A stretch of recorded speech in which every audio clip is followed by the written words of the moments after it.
हवेली लखा दरियाए सतलुज हेड सुलेमांकी के मुकाम पर हालिया मानसून की बारिशों की वजह से पानी की सतह में इजाफा हो रहा है। इसी से मुतालिक मज़ीद तफसीलात बताएंगे नुमाइंदा दुनिया न्यूज़ मकसूद जहांगीर।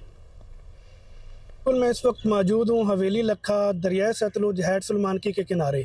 मुल्क भर में जारी हालिया मानसून के बारिशों की वजह से दरियाए सतलुज हेड सुलेमांकी के मुकाम पर पानी की सतह में मुसलसल इजाफा होता नजर आ रहा है। दरियाए सतलुज हेड सुलेमांकी के मुकाम पर पानी की सतह 8 फीट तक बुलंद हो गई है, जबकि हेड गंडा सिंह के मुकाम पर पानी की सतह 13 फीट तक रिकॉर्ड की गई है। अगर बात की जाए दरियाए सतलुज हेड सुलेमांकी के मुकाम पर पानी के इनफ्लो और आउटफ्लो की, तो यहाँ पर पानी का इनफ्लो 19,646 क्यूसिक रिकॉर्ड किया गया है, जबकि आउटफ्लो 8,965 क्यूसिक रिकॉर्ड किया गया है। जिली इंतजामिया की तरफ से यहाँ पे इंतजाम कर लिए गए हैं और मकामी लोगों को यहाँ पे नकल मकानी की हिदायत जारी कर दी गई हैं। अगर मुल्क भर में जारी मानसून बारिशों का सिलसिला इसी तरह जारी रहा तो दरियाए सतलुज हेड सुलेमांकी के मुकाम पर निचले दर्जे का सैलाब मुतवक्को है। जी।